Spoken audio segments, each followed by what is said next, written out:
عليكم ورحمة الله وبركاته. إن الحمد لله نحمده ونستعينه ونستغفره ونؤمن به ونتوكل عليه ونعوذ بالله من شرور أنفسنا ومن سيئات أعمالنا. من يهده الله فلا مضل له ومن يضلله فلا هادي له ونشهد أن لا إله إلا الله وحده لا شريك له ونشهد أن محمدا عبده ورسوله الذي أرسله بالحق بشيرا ونذيرا وداعيا إلى الله بإذنه وسراجا منيرا. أما بعد فقد قال الله تعالى في كلامه المجيد والفرقان الحميد فأعوذ بالله من الشيطان الرجيم. بسم الله الرحمن الرحيم. وما لكم لا تقاتلون في سبيل الله والمستضعفين من الرجال والنساء والولدان الذين يقولون ربنا أخرجنا من هذه القرية الظالم أهلها واجعل لنا من لدنك وليا واجعل لنا من لدنك نصيرا. صدقت يا ربنا. وقال الله تعالى في كلامه المجيد والفرقان الحميد. فأعوذ بالله من الشيطان الرجيم. إن الله وملائكته يصلون على النبي يا أيها الذين آمنوا صلوا عليه وسلموا تسليما. درود إبراهيم قرئ اللهم صل على محمد كما صليت على إبراهيم وعلى آل إبراهيم إنك حميد مجيد. اللهم بارك على محمد وعلى آل محمد كما باركت على إبراهيم وعلى آل إبراهيم إنك حميد مجيد. اللهم صل على محمد وعلى آل محمد كما صليت على إبراهيم وعلى آل إبراهيم إنك حميد مجيد. اللهم بارك على محمد وعلى آل محمد كما باركت على إبراهيم وعلى آل إبراهيم إنك حميد مجيد. بلغ الأولى بكماله كسبت بجماله حسنت جميع خصاله صلوا عليه وعليه.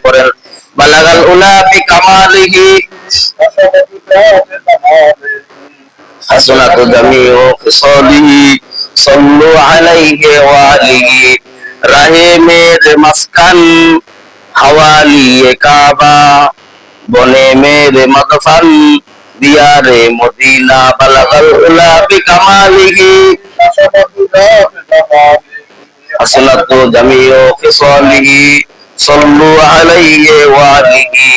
حمد بہت مرخدائے پاک رو حمد بہت مرخدائے پاک رو آکے ایمان داد مستے کھکے رو.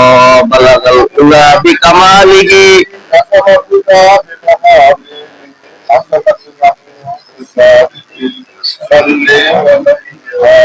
ইমানের পথে অবিচল থেকে আমার মরণ যেন হয়. রসুলের পথে অবিচল থেকে আমার মরণ যেন হয়. তোমারই কাছে মিনতি আমার, তোমারই কাছে মিনতি আমার, ও গো মহিম দয়াময়, কোরআনের পথে অবিচল থেকে আমার মরণ যেন হয়। আমিন। আলহামদুলিল্লাহ, সমস্ত প্রশংসা সেই মহান রব্বুল আলামিনের, যিনি আমাদের রবিউল আউয়াল মাসের প্রথম জুমায় উপস্থিত হওয়ার, শরীক হওয়ার তৌফিক দান করলেন। সেই মহান দরবারে আমরা শুকরিয়া জ্ঞাপন করি। আমরা সকলে বলি আলহামদুলিল্লাহ। আল্লাহ পাক কালামের ভিতর বলেন, লাইন শাকারতুম লাআযিদান্নাকুম ওয়া লাইন কাফারতুম ইন্না আযাবি লাশাদীদ। যে বান্দা আমার নিয়ামত পায়, নিয়ামতের শুকরিয়া আদায় করে, আমি আল্লাহ পাক তার নিয়ামতকে বাড়ায়া দিই, বলি সুবহানাল্লাহ। আর যে বান্দা আমার নিয়ামত পাইলো, নিয়ামতের না শুকরিয়া আদায় করে, আল্লাহ পাক বলেন ইন্না আযাবি লাশাদীদ, সত্য আযাব দ্বারা গ্রেফতার করি, বলি নাউযুবিল্লাহি মিন যালিক। আল্লাহ পাক বলেন যে আমার নিয়ামতের শুকরিয়া আদায় করা বান্দা যদি সমস্ত গাছকে যদি কলম করা হয়, সমস্ত সমুদ্রের পানিকে যদি কালি করা হয়, আর আমার প্রশংসা শুকরিয়া যদি আদায় করা, যদি বান্দা যদি লিখতে শুরু করে যায়, বলে যে এক পর্যায়ে কলম গাছপালা শেষ হয়ে যাবে, সমুদ্রের পানি শেষ হয়ে যাবে, তা আমার শুকরিয়া আদায় করা শেষ হবে না। এত পরিমাণে নিয়ামত আল্লাহ বান্দাদেরকে দান করেছেন, বলেন না সুবহানাল্লাহ। আল্লাহ পাক কেবলমাত্র বান্দাদেরকেই আল্লাহ পাক নিয়ামত দান করেছেন, অশেষ নিয়ামত। এবং মানুষকে বলা হয় শ্রেষ্ঠ মাখলুকাত। মানুষকে কি বলা হয়? শ্রেষ্ঠ মাখলুকাত। যেমন এই যে দেখেন, গরু, ছাগল, ভেড়া, উট, তারপরে চন্দ্র, সূর্য আল্লাহ পাক তৈরি করেছেন কেবলমাত্র বান্দাদের নিরাপত্তার জন্যই, বলেন না সুবহানাল্লাহ। সূর্য তৈরি করেছেন কেন জন্য? আল্লাহ পাক বলেন যে আমি সূর্য এই জন্য তৈরি করেছি, বান্দা দিনের বেলা যেন এই সূর্য দিয়া যেন আলো পায়, বলেন না সুবহানাল্লাহ। সূর্য যদি না থাকতো তাহলে কি হয়ে যেত? ওটা পৃথিবী অন্ধকার হয়ে যেত। তাহলে কি কালো কালো হয়ে যেত, মানুষ আর রাস্তাঘাট দেখা পাইতো না। যদি একাধিক ভাবে 2 দিন যদি অন্ধকার হয়, মানুষ কি বলবে? কিয়ামত হতে নামে আছে, ঠিক কিনা বলেন? বলবে না? এই যে সূর্যটা আল্লাহ কিসের জন্য দিচ্ছেন? সূর্যটা আল্লাহ তাআলা দিচ্ছেন যে মানুষ যেন দিন পায়, এবং কি মানুষ যেন দিন পাওয়ার মধ্যে যেন কাজকর্ম খেতে পারে, কাজকর্ম করতে পারে, এবং ভালো মন্দ যেন চলতে পারে। এই জন্য আল্লাহ দিনকে করার জন্য সূর্যটা নাজিল করেছেন, বলেন না সুবহানাল্লাহ। আবার রাত নাজিল করেছেন, কেন নাজিল করেছেন? যেন বান্দা যেন বিশ্রাম নিতে পারে, ঠিক কিনা বলেন? যে রাতের অন্ধকার যদি বাকি যদি জ্বলা থাকে, যদি দিনের মতো হয়, তাহলে বান্দার ঘুম আসবে না। এই জন্য অন্ধকার দিয়ে দিলাম নিগুম ভাবে, যেন বান্দা যেন ঘুমাইতে পারে, বলেন না সুবহানাল্লাহ। আর নাজ নিয়ামত কত দান করলেন, সিজনে সিজনে দান করলেন। দেখবেন যে একই মাটির থেকে ফসল হয় উদ্ভিদ, দেখবেন যে বাদামের গাছে বাদামের রস, আবার ডাব গাছের মধ্যে ডাবের পানি, একটার সাথে আরেকটার মিল নাই, অথচ একই মাটি থেকে আল্লাহ তাআলা তৈরি করেছেন, ঠিক কিনা বলে? আবার দেখবেন যে ধান আল্লাহ তাআলা দিচ্ছেন যে বান্দাদের জন্য, যেগুলা চাল কুটবে, কুটে মানুষ বান্দা আবার খাবে, খায় কি করবে? আমার শুকরিয়া আদায় করবে, বলেন না সুবহানাল্লাহ। এখন শুকরিয়া বলতেই তো নাই। কেমন শুকরিয়া নাই বলতে? যে এই যে দেখেন একটা মসজিদ ঘর, আল্লাহ তাআলার ঘর, যদি সমস্ত লোক যদি কেরামত, যাদের উপর নামাজ ফরজ হয়ে গেছে পুরুষদের উপর, তারা যদি মসজিদে এসে গমন করে, মসজিদে জায়গা দেওয়া যাবে? হ্যাঁ, কিয়ামতের দিন মাঠে এরকম দাঁড়াবে যে নামাজের সংখ্যা যখন আল্লাহ তাআলা হিসাব করা শুরু করে দিবে, কিছু সংখ্যা দেখা বলা হয়েছে যে নামাজের সংখ্যা চাইতে বেনামাজের সংখ্যা বেশি দেওয়া যাবে কিয়ামতের দিন, বলেন না নাউযুবিল্লাহ। আল্লাহুম্মা সাল্লি সালাতান কামিলান ওয়া সাল্লি সালামান আলা মুহাম্মদ। সকলে আওয়াজ করে বলি সাল্লাল্লাহু আলাইহি ওয়াসাল্লাম। এই যে রবিউল আউয়াল মাস, এই মাসে বিশ্বনবীজি দুনিয়ার মধ্যে এসেছিলেন, মানে জন্মগ্রহণ করেছিলেন। এই রবিউল আউয়াল মাস, প্রথম মাস গেল কি বলেন দেখি? মুহররম মাস। তারপরে গেল সফর মাস, এটা হলো রবিউল আউয়াল মাস। এই রবিউল আউয়াল মাসে বিশ্বনবীজি কি করছেন? দুনিয়াতে এসেছেন। কিসের জন্য এসেছেন বলেন দেখি? বিশ্বনবীজি দুনিয়াতে এসেছেন বান্দাদেরকে অন্ধকার থেকে আলোর জগতে নিয়ে যাওয়ার জন্য, বলেন না সুবহানাল্লাহ। মানুষের মাঝে বিভেদ, হিংসা বিভেদ থাকতো, এগুলা বিনয় করার জন্য, এগুলা পদক্ষেপ করার জন্য বিশ্বনবীজি পদার্পণ করেছিলেন দুনিয়ায়, রবিউল আউয়াল মাসে এসেছিলেন। একমাত্র নবীজির আকাঙ্ক্ষা, আশা আকাঙ্ক্ষা ছিল আমার প্রত্যেকটা উম্মতকে আমি নাজাত করে জান্নাতে নিয়ে যাবো, বলেন না সুবহানাল্লাহ। এটা কার আকাঙ্ক্ষা? আর আমাদের আকাঙ্ক্ষা কি? আমাদের আকাঙ্ক্ষা মাঝে ভালো কাজ দেখতে পারি না, ভালো কাজ তো ও নিজেও করতে পারে না, আরো যেন আমি আরেকদিন আশ্চর্য হয়ে গেলাম, এখান থেকে জোহরের রক্তের সময় নামাজ চলাকালীন সামনে দিয়ে মাইকিং যাচ্ছে, মাইকিং কত কেজি চুল দিলে বালি ওই খালি বাটি দিবে। চিন্তা থাকার দরকার যে আমি তো নামাজ পড়তে পারতেছি না, আর নামাজ পড়তেছে মসজিদের মধ্যে, আমি কেমন করে এটা মাইকিং বাজাই, হরেন বাজাই মসজিদের সামনে, ঠিক কিনা বলে? আজকে আমাদের মানুষ উঠতে কোথায় গেছে। আর এমন কিছু মাইকিং ওলা আছে দেখবে আসে জায়গা ব্রেক করে, হুজুর নামাজ কি শেষ হয়েছে? কেন ভাই নামাজ শেষ হয়েছে কি? বলছে আমি মাইকিংটা ছাড়ে দিব তো ওই জন্য বলছিলাম। ও মানুষ এও মানুষ, এর ভিতরে মানুষত্ব কাজ করছে যে আসলে ভাই আমি তো নিজে নামাজ কালাম করতে পারি না, সব কামাই করতে পারি না, আরেকজন তো নামাজ পড়তেছে, আমি ওর নামাজটা ডিস্টার্ব করে কেন আমি পাপের ভাগে নিব, ঠিক কিনা বলেন? তার মধ্যে কি বোঝা যায় যে এর ভিতর মানুষত্ব কাজ করে, ওর ভিতর মানুষত্ব কাজ করে না। এই জন্য আল্লাহ পাক কোরআনে বলতেছেন ওয়ালাকাদ জারা'না লিজাহান্নামা কাসীরাম মিনাল জিন্নি ওয়াল ইনস লাহুম কুলুবুন লা ইয়াফকাহুনা বিহা ওয়া লাহুম আ'য়ুনুন লা ইবসিরুনা বিহা ওয়া লাহুম আযানুন লা ইয়াসমাউনা বিহা উলাইকা কাল আনআমি বাল হুম আদাল উলাইকা হুমুল গাফিলুন। আল্লাহু আকবার। আল্লাহ রাব্বুল আলামিন বলেন ওয়ালাকাদ জারআনা লিজাহান্নামা কাসীরাম মিনাল জিন্নি ওয়াল ইনস। হে রাসূল আপনি কি জানেন জাহান্নামে আমি কাদের জন্য তৈরি করেছি? একমাত্র মানুষ এবং জিনদের জন্য। কোন মানুষের জন্য আমি আল্লাহ পাক জাহান্নাম তৈরি করেছি আপনি কি জানেন? ওয়ালাহুম আ'য়ুনুন লা ইবসিরুনা বিহা ওয়ালাহুম আযানুন লা ইয়াসমাউনা বিহা উলাইকা কাল আনআম বাল হুম আযাল। যাদেরকে আমি আল্লাহ পাক দুইটা চোখ দান করেছি, দুইটা কান দান করেছি, অন্তর দান করেছি, বিবেক দিয়েছি, সবকিছু দান করেছি, দান করার পরও তারপরও পশুর মতো তারা চলাফেরা করে, তাদের যে মানুষত্ব নাই। আল্লাহ বলেছেন না বালহুম আদল চাইতে গরুর চাইতেও খারাপ, চতুষ্প জন্তু চাইতেও খারাপ। কেন? চতুষ্প জন্তু ওদের কি আমাদের দিন হিসাব নিকাশ হবে না? কারণ মানুষের হিসাব নিকাশ হবে, মানুষকে আল্লাহ শ্রেষ্ঠ মাখলুকাত হিসাবে তৈরি করে, ঠিক না বলেন? গরু ছাগল মানুষের গোলামি করে, মানুষ কোনদিন গরু ছাগলের গোলামি। আপনি গরুর দুধ খান, গরু মনে করেন যে গোস্ত খান, আপনার জন্য নিয়োজিত করা হয়েছে গরু ছাগল, ঠিক না বলেন? গরু ছাগল আপনার জন্য নিয়োজিত করা হয়েছে, আপনি গরুর গোস্ত খান। কেমন আল্লাহ পাক দুধের বাটার মধ্যে এত পরিমাণে দুধ দান করলেন, ওই গরুর দুধ আপনি যখন second 1.5 KG 3 KG 5 KG 10 KG পর্যন্ত সেকেন, ঠিক কিনা বলেন? সেই গরুকে যখন জবাহ করা হয় দুধের বাটার মধ্যে অত দুধ পাওয়া যায় না, কোথায় গেল 8 কেজি 10 কেজি দুধ? এটা আল্লাহ তাআলার অসীম নিয়ামত। আল্লাহ পাক বললেন যে আমি ওখানে দুধ দান করে আমি বান্দার দিয়ে আমি খাওয়ার জন্য ভিটামিন তৈরি করার জন্য ওখানে দান করেছি, বলেন না সুবহান। কেমন একটা অশেষ নিয়ামত আল্লাহ পাক দান করলেন। আল্লাহ পাক বলেন সেই গরু সে ছাগল, আপনি বাছুরকে গরুর দুধ খাইতে দেন না, সে দুধটা আপনি সেকে খাই ফেলেন, বাজারে বিক্রি করে দেন। তারপরে কোনো গরু কোনোদিন গরু মামলা করছে নাকি, চেয়ারম্যানের কাছে কোনো মোকদ্দমা করছে নাকি যে লোক আমার বাছুরকে দুধ খাইতে দেয় না, সে সম্পূর্ণ খায় ফেলায়, কোনো মামলা মোকদ্দমা করে না? তার মানে কি গরুকে আপনার জন্য নিয়োজিত করা হয়েছে? আপনি গরু দিয়ে আপনি জমিনের মধ্যে চাষ আবাদ করেন, ঠিক না বলেন? তারপর কোনোদিন গরু আপনার নামে কোনোদিন মামলা করে না। ওই সেই গরু নিয়ামত দেয়, অত অশেষ নিয়ামত দেয়, দুধ দেয়, গোস্ত দেয়, সেই গরুকে আপনি যদি কোনো একটা কিবার দেখেন থাকেন, আপনি গরুকে পোনা পারাহার করেন, মায়ের দেন ধরে, তারপরে কোনোদিন গরু প্রতিহাত করে না, বিচার মামলা দেয় না। কেন দেয় না? কারণ গরুকে নিয়োজিত করা হয়েছে আপনার জন্য, আপনি আর গোস্ত খাবেন, দুধ খাবেন। আর আপনি কার গোলামি করবেন? আপনি আল্লাহ তাআলার গোলামি করবেন। আপনি যখন আল্লাহ তাআলার গোলামি করবেন তখন সমস্ত মাখলুকাত আপনার গোলামি শুরু করে দিবে, বলেন না সুবহানাল্লাহ। আর যখন আপনি আল্লাহ তাআলার গোলামি করবেন না, তখন এই পশু জন্তু গুলাই আপনার গোলামি করা লাগবে, তারাও আপনাকে অত মূল্যায়ন করবে না, তারা আল্লাহকে মূল্যায়ন না করার কারণে অভিশপ্ত জীবন যাপন করবে। আল্লাহ তাআলার গোলামি করা, চারদিকে যিনি গোলামি করা মনে করিয়েন। সেই চন্দ্র সূর্য আল্লাহ কেন তৈরি করেছেন? বান্দাদের জন্যই তৈরি করেছেন, বলেন না সুবহানাল্লাহ।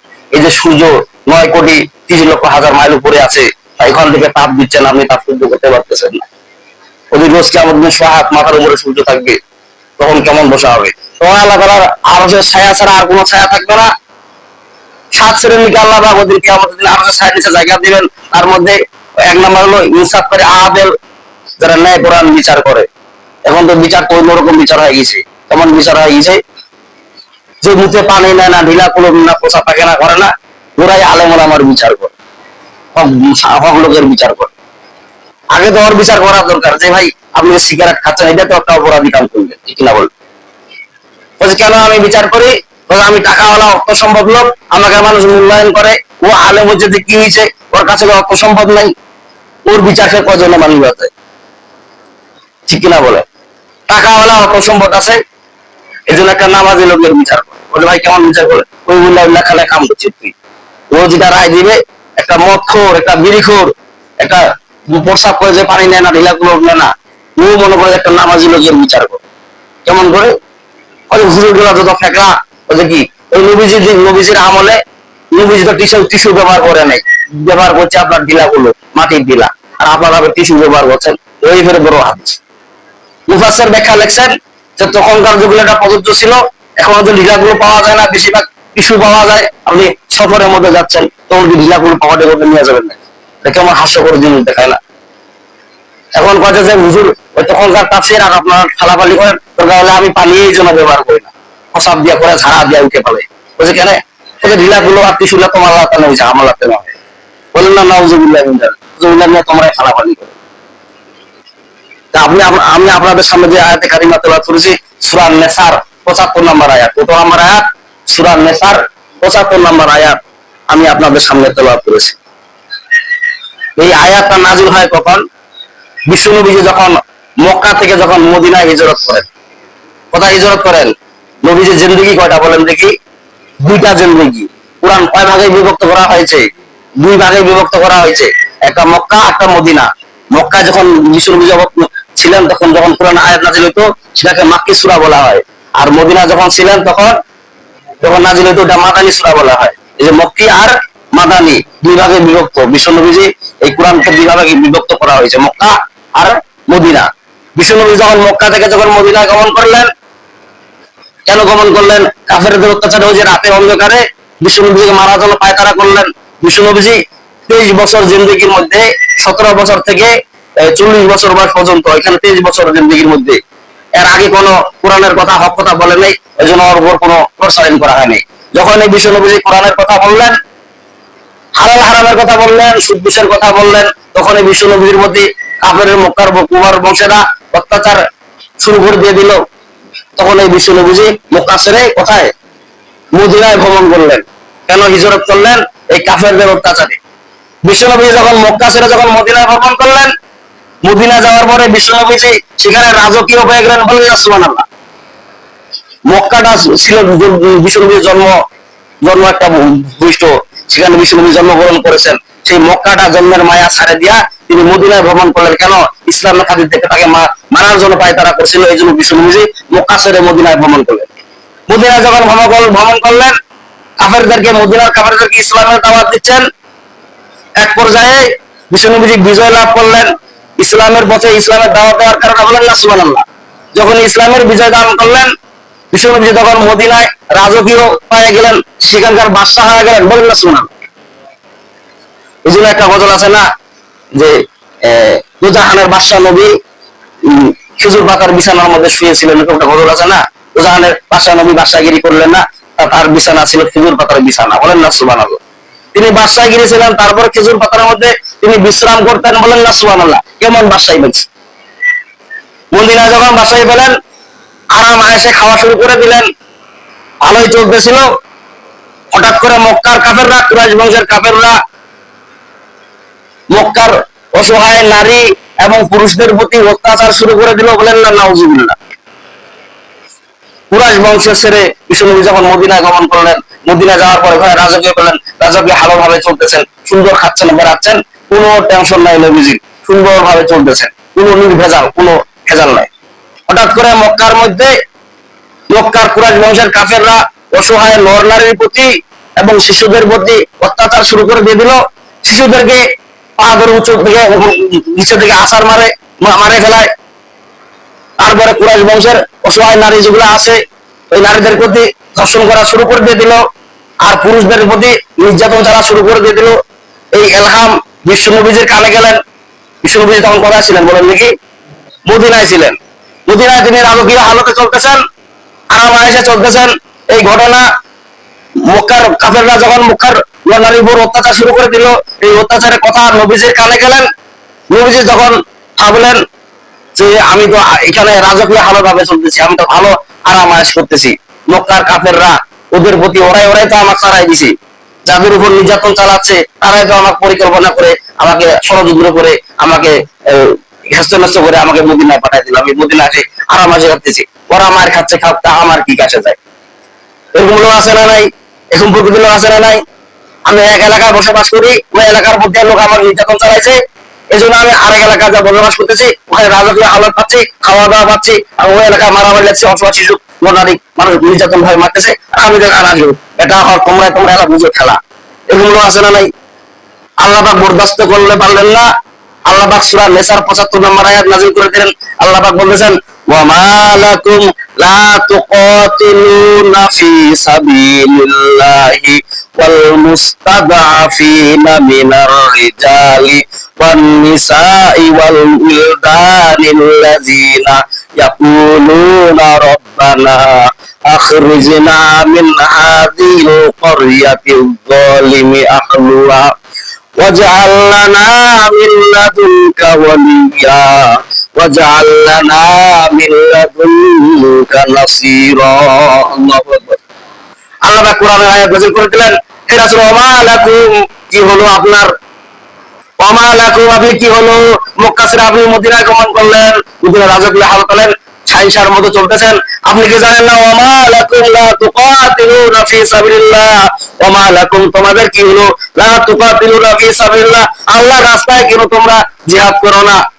অন্যায় শিশুদেরকে মারতেছে, ওয়াল মুস্তাদাফিনা মিনার রিজাল ওয়ান নিসা, ওয়াল মুসাবিনা দুর্বল লোকদের প্রতি, ওয়ান মহিলাদের প্রতি, ওয়াল উলদানিল্লাযিনা এবং শিশুদের প্রতি নির্যাতন চলতেছে, এবং ওই সমস্ত লোকেরা বলতেছে ইয়াকুলুনা রাব্বানা আখরিজনা মিন হাযিহিল ক্বরয়াতিল যালিমি আহলুহা ওয়াজআল লানা মিন লাদুনকা ওয়ালিয়্যা ওয়াজআল লানা মিন লাদুনকা নাসীরা। আল্লাহ পাক বলতেছেন, হে রাসূল আপনি তো মক্কা ছেড়ে আসছেন, মক্কার মধ্যে যে অসহায় নর নারীর প্রতি যে কাফের মক্কার রাজা অত্যাচার করতেছে, আপনি কি সেটা জানেন? তারা যে বলতেছে ইয়াকুল রব্বানা, হে আমাদের প্রতিপালক আখরিজনা আমাদের বাইর করে দেন মিন হাযিল ক্বরয়াতিল যালিমি আহলুহা, এই জালিম সরকারদের শাসক থেকে আমাদেরকে আপনারা বাইর করেন, ওয়াজআল লানা মিন লাদুনকা ওয়ালিয়্যা এবং আপনি আমাদের জন্য একটা অভিভাবক পাঠান, ওয়াজআল লানা মিন লাদুনকা নাসীরা এবং সাহায্যকারী হিসেবে পাঠান। এই আয়াত নাযিল করা আল্লাহর কোনো প্রয়োজন ছিল? নবী যদি বিশ্ব নবী যদি মদিনায় ভালো হতো, খাচ্ছেন বেড়াচ্ছেন, আল্লাহ আয়াত নাযিল করে, হে রাসূল আপনি মদিনায় মক্কা ছেড়ে মদিনায় গমন করলেন, অনেক ব্যথা কষ্ট পাওয়ার পরেও নিজের জন্মভূমি ত্যাগ করে আপনি মদিনায় গমন করলেন, কিন্তু মক্কার মধ্যে যে কাফেররা নর নারীর প্রতি অসহায়, নর নারীর প্রতি শিশুদের প্রতি অত্যাচার করতেছে, এটা কি আপনার কানের মধ্যে যায় না? কিসের আপনি নামাজের বড়াই করেন, কিসের রোজায় বড়াই করেন, কিসের হজের বড়াই করেন, কিসের যাকাতের বড়াই করেন? আপনি কি বড়াই করতে পারেন না? অসহায় নর নারীকে নির্যাতন চালাচ্ছে, এগুলাকে আপনি প্রতিবাদ করতে পারেন না? তাহলে আপনি চিন্তা করেন, এক এলাকা থেকে আমি আরেক এলাকায় ভ্রমণ করলাম, ওই যে এলাকায় ভ্রমণ করছিলাম ওইটা আমার জন্ম দিবস, ওটা আমার জন্মভূমি ছিল, ওখানে আমার প্রতি নির্যাতন চালাইতো, সেই আমি জন্মভূমিতে করে যখন আমি আরেক জায়গায় যখন আমি বসবাস করলাম, সেই জায়গায় সাইন্সার মতো বেড়াচ্ছি, ওই জায়গার লোকেরা যদি অন্যায় ভাবে যদি লোকেদের যদি অত্যাচার করে, সেখানে প্রতিবাদ করার লোক দরকার আছে না নাই? আল্লাহ পাক বলছে, ওয়া মা লাকুম কি হলো হে রাসূল আপনার ফি সাবিলিল্লাহ, আপনারা আল্লাহর রাস্তায় জিহাদ করেন না, নামাজ কিংবা পায়া আপনি কি সাইন্সার মধ্যে চলে গেলেন? আপনি কি ভুলে গেলেন নাকি মক্কাকে? আপনি কি ভুলে গেলেন? কিসের পড়া দেখান আপনি? ওয়া মা লাকুম কি হলো আপনার, লা তুকাতিলু আপনি জিহাদ করেন না ফি সাবিলিল্লাহ আল্লাহর রাস্তার মধ্যে, ওয়াল মুস্তাদআফিনা মিনার রিজালি ওয়ান নিসাই ওয়াল উলদানিল অসহায় নর নারীর প্রতি মক্কার কাফেররা যে অত্যাচার করতেছে, ওদেরকে নির্মম ভাবে যে মারতেছে আর এইভাবে অত্যাচার করতেছে, আপনি কিসের নামাজের বড়াই দেখান?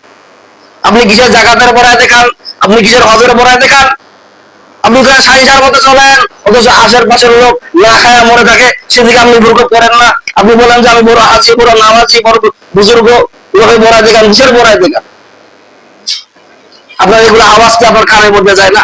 অসহায় শিশুর কান্না, নর নারীর কান্না, মানুষে খাবার পায় না, রাস্তাঘাটে চলাফেরা করে অসহায়ের মতো, এগুলা কানে কি আপনার যায় না?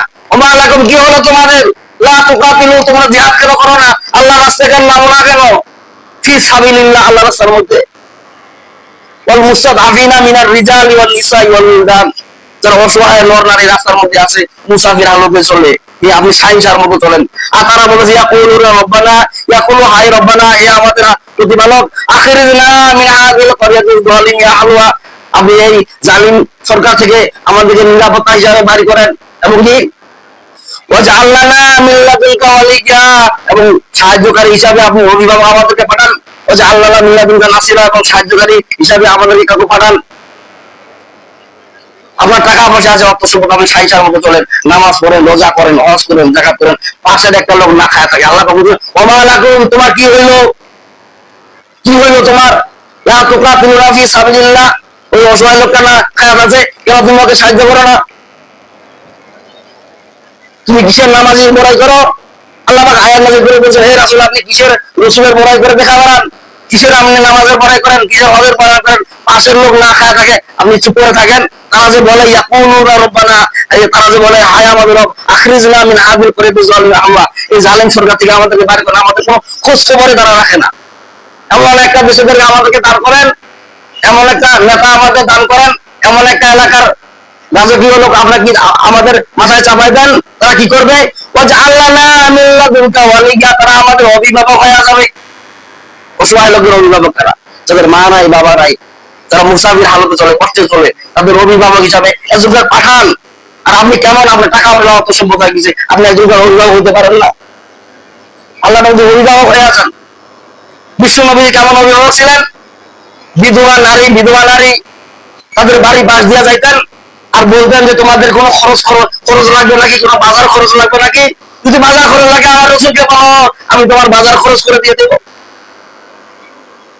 কেমন ছিলেন বিশ্বনবী?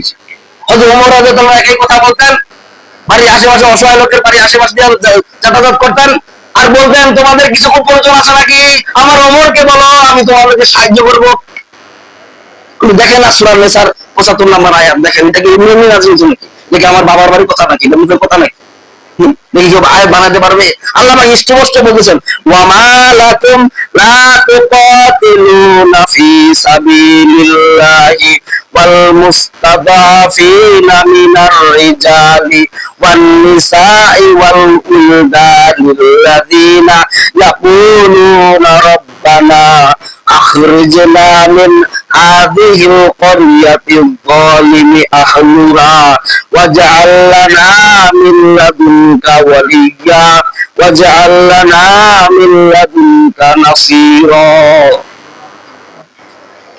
আল্লাহ পাক কোরআনের আয়াত নাযিল করে স্পষ্ট ভাবে বলতেছেন যে ওমা লাকুম, তোমাদের কি হলো, তোমরা নামাজ রোজা হজ যাকাত এগুলা নিয়ে পড়ে আসো, এই আল মুস্তাদআফিনা মিনার রিজাল ওয়ান নিসাই ওয়াল উলদান, অথচ বাড়ির আশেপাশে দুর্বল লোক, অসহায় নর নারী এবং শিশুদের প্রতি নির্যাতন চলতেছে, তারা না খায় জীবন যাপন করতেছে, তাদেরকে তোমরা দেখো না। অথচ লোকরা আল্লাহর কাছে ফরিয়াদ করে, কি বলতেছে? ইয়াকুলুনা রব্বানা, তারা বলতেছে হায় হায় আমাদের প্রতিপালক, আখরিজনা মিন হাযিল ক্বরিয়াতিল যালিমি, কোন এলাকার মধ্যে আমাকে পাঠাইলেন, আমি মুসাফির হালতে চলতেছি, আমি অসহায় ভাবে চলতেছি, অথচ দানবীর লোক আছে আমাকে সাহায্য করে না, আমাকে দেখে না। আপনি কি এমন আমাদেরকে দলের মধ্যে পাঠাতে পারেন না? ওয়াজআল লানা মিন লাদুনকা ওয়ালিয়্যা, যারা আমাদের অভিভাবক হবে, ওয়াজআল লানা মিন লাদুনকা নাসীরা, এমন এলাকায় আমাকে পাঠাতে পারেন না যারা আমাদেরকে সাহায্য করবে? বাস বিশ্বনবী যখন মদিনা ছেড়ে তখন মক্কায় ভ্রমণ করলেন এবং তাদেরকে সাহায্য করা শুরু করে দিলেন, এবং কাফেররা যারা অসহায় নারী বুদ্ধি নির্যাতন করতেন, তাদেরকে খেজুরের ঠাল দিয়া এবং ধারালো ছিল আরো দান করছে, ওটা দিয়ে একটা করে গর্দানের মধ্যে মারতেন, আবার নিঃশ্বাস করে দিতেন। ৩৬০টা মূর্তি কাবা শরীফের ভিতরে ছিল, যে কাবা শরীফ আমরা আজকে হজ করতে যাই, হাজিরা হজ করতে যাই, যদি কাবা শরীফ থেকে যদি মূর্তি যদি না সরাইতো, আপনি কিসের হজ করতে পারতেন? ঠিক না বলেন? সেই কাবা শরীফের ভিতরে যায় এই এই ৩৬০টা মূর্তিকে দমন করলেন। আবু বকর বললেন যে এই জমজমের পানি দিয়ে এটা ধৌত করো, এখানে ইবাদত খানা হয়ে যাবে, বলেন না সুবহানাল্লাহ। আর আমরা এইভাবে প্রতিহত করি, আমরা খালি নামাজ রোজা হওয়ার জায়গা থেকে বড়াই করে চলবে না, পাশে আশেপাশে আমরা যারা অসহায় নরনারী থাকবে, আমরা সবাই তাদেরকে সাহায্য করবো, বলেন ইনশাআল্লাহ। বলেন না ইনশাআল্লাহ? আর না পারেন ইনশাআল্লাহ অন্তত বলেন, আল্লাহ কবুল করতে পারে, ঠিক না বলেন? ওয়া আখিরু আলহামদুলিল্লাহি রাব্বিল আলামিন। যাদের শূন্য বাকি আছে শূন্য পড়েন।